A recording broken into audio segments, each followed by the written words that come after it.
Guys, selamat pagi. Ngopi santai dulu ya.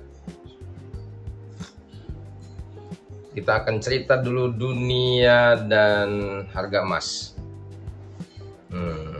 Jadi gini nih, kemarin itu Donald Trump ngoceh-ngoceh lagi. Amerika Serikat sama Iran bisa ngobrol lagi dalam 2 hari. Skeptis banget dia ya. Nampak yang udah kalah perang itu. Nah, ini kelihatannya simple aja, tapi efeknya bisa ke mana-mana. Kita jabarin dulu ini satu-satu ya. Poin satu. Ibarat jalan tol, tapi ini tol minyak dunia. Ada satu jalur penting banget yang kalian sudah tahu namanya Strait of Hormuz atau Selat Hormuz. Bayangin itu kayak gerbang tol minyak dunia.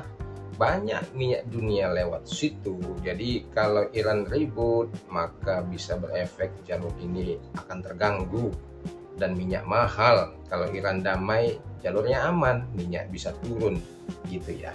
Jadi berita mau damai ini membuat pasar agak tenang soal minyak. Ya, jadi minyaknya agak turun dikit.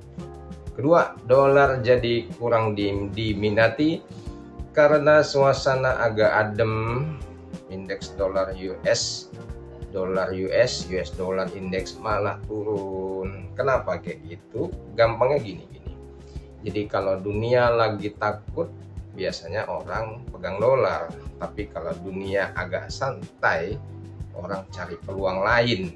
Ya, jadi dolar itu kayak payung, lagi gerusak-gerusuk, lagi geger, lagi heboh, hujan badai, payungnya dicari, dipakai. Kalau cuacanya cerah, adem, ayem, ya payungnya dilipat, disimpan lagi. Begitu deh dunia. Yang ketiga, emas kok malah bisa naik bang. Nah ini yang menarik, karena emas naik ke 4.840.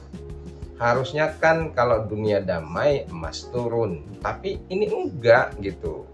Kenapa? Karena orang itu kan sekarangnya mikirnya bukan cuma hari ini aman atau enggak aman. Enggak ya, orang dewasa itu berpikirnya panjang.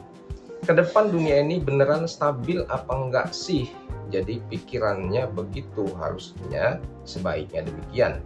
Jadi walaupun di Iran itu dirasa secara retorika mau nego, adem, tapi dunia ini masih penuh ketidakpastian.